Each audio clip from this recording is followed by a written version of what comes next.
అండి, welcome to my channel. కొత్తగా మన ఛానల్ చూస్తున్నట్లయితే లైక్ టు సబ్స్క్రైబ్ చేసుకోవడం మర్చిపోకండి.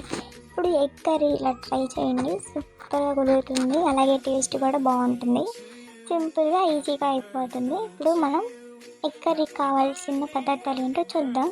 నేనైతే ఇక్కడ 2 మీడియం సైజ్ ఆనియన్స్, అలాగే 3 ఎగ్స్ తీసుకున్నాను. మీరు ఎగ్ క్వాంటిటీ కూడా పెంచుకోవచ్చు. అలాగే 3 మీడియం సైజ్ టమాటాస్ కూడా నేను తీసుకున్నాను.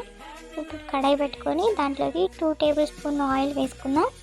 ఇప్పుడు దీంట్లోకి ఒక చిటికెడు పసుపు, అలాగే చిటికెడు సాల్ట్, అలాగే చిటికెడు కారం వేసుకొని ముందుగా మనం ఉడికించుకున్న ఎగ్స్ ఉన్నాయి కదా, అవి దీంట్లోకి వేసేసుకుందాం. ఇలా ఎగ్స్ వేయించుకోవడం వల్ల టేస్ట్ ఎక్కువ వస్తుంది అనమాట. క్రిస్పీగా కూడా ఉంటుంది పైన. ఇప్పుడు దీంట్లోకి మనం సాల్ట్, అలాగే పసుపు, కారం వేసుకున్నాం కాబట్టి టేస్ట్ కూడా బాగా వస్తుంది అనమాట. మసాలా అంతా లోపలికి వెళ్ళి ఎగ్స్లోకి ఇలా వేయించుకున్నాం కదా, ఇది గోల్డెన్ బ్రౌన్ కలర్ వచ్చేదాకా వేపుకుందాం. ఈ గుడ్లు వేయించుకునేటప్పుడు సిమ్లోనే పెట్టుకోవాలి, లేకపోతే అడుగంటుతుంది. సరిగా ఇలా వచ్చిన తర్వాత పక్కన తీసి పెట్టేసుకుందాం. అదే నూనెలోకి 1.5 స్పూన్ ఆవాలు, అలాగే ఇవి చిటిపట్లాడినాక ఉండాలి. తర్వాత దీంట్లోకి మనం ఆనియన్స్ వేసేసుకుందాం. ఇలా సన్నగా కట్ వేసుకోవడం వల్ల మనకు కబాన్ వేగిపోతాయి అన్నమాట. అలాగే మనకు ఆనియన్స్ ఎంత వేగితే అంత టేస్టీగా వస్తుంది అనమాట కర్రీ అనేది. ఈ ఆనియన్స్లోనే ఉంది అంత. ఇప్పుడు ఈ విధంగా గోల్డెన్ కలర్ వచ్చేదాకా ఇవి కూడా వేపుకుందాం మనం. చూసారు కదా, ఈ విధంగా కలిపెట్టుకుంటూ ఉండాలన్నమాట. చూసారా, గోల్డెన్ బ్రౌన్ కలర్ వచ్చేసింది. ఇప్పుడు దీంట్లోకి మనం టమాటాలు వేసేసుకుందావచ్చు. ఇవి కూడా బాగా మగ్గేదాకా పెట్టుకోవాలన్నమాట. తర్వాత టమాటాలు వేసేసుకున్నాము. దీంట్లోకి చిటికెడు ఉప్పు, అలాగే చిటికెడు పసుపు వేసుకుంటున్నాను. టమోటాలు రవాన్ని మగ్గాలంటే సాల్ట్, పసుపు వేసుకోవాలన్నమాట. ఇలా బాగా కలబెట్టుకున్న తర్వాత దీన్ని బాగా ఉడికించాలి. టమోటాలు అనేవి గుజ్జు వచ్చేటట్టు చూసుకోవాలి మనం. ఇప్పుడు చూసారు కదా, ఈ విధంగా ఇంకా ఉడకలేదండి. ఇప్పుడు దీని మీదకి మనం మూత పెట్టేసి ఒక 5-15 మినిట్స్ వదిలేద్దాం. చూసారా, బాగా మగ్గిపోయాయి అన్నమాట. ఇప్పుడు ఇంకా మగ్గలేదు. దీన్ని బాగా మగ్గనిద్దాం. ఇంకా 5 మినిట్స్ అలాగే ఉంచుదాం.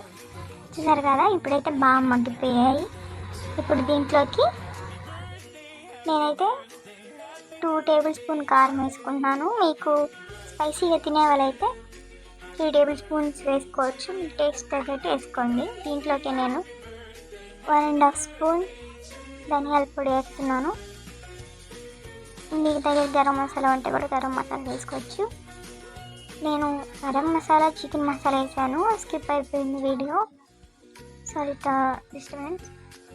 ఇప్పుడు మళ్ళీ బాగా కలుపుకుందాం మసాలా అన్నీ కలిసేలాగా. ఇప్పుడు దీంట్లోకి మనం ముందుగా ఫ్రై చేసి పెట్టుకున్న ఎగ్స్ ఉన్నాయి కదా, అవి మనం దీంట్లోకి వేసేసుకుందాం. గ్రేవీలోకి బాగా కలుపుకొని మసాలా అంతా ఎగ్స్ పట్టేటట్టు కలుపుకోవాలి. చూసారు కదా, ఇలా మిక్స్ చేసుకుంటూ ఉండాలి ఒక 5 మినిట్స్. అలాగే మిక్స్ చేసుకుంటూ ఉంటే మసాలా మొత్తం ఎగ్లోకి వెళ్తుంది అనమాట.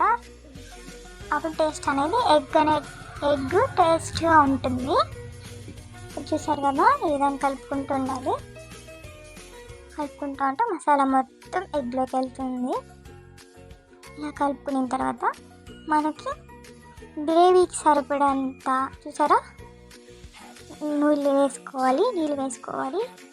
నేనైతే 1 గ్లాస్ వేసుకున్నాను.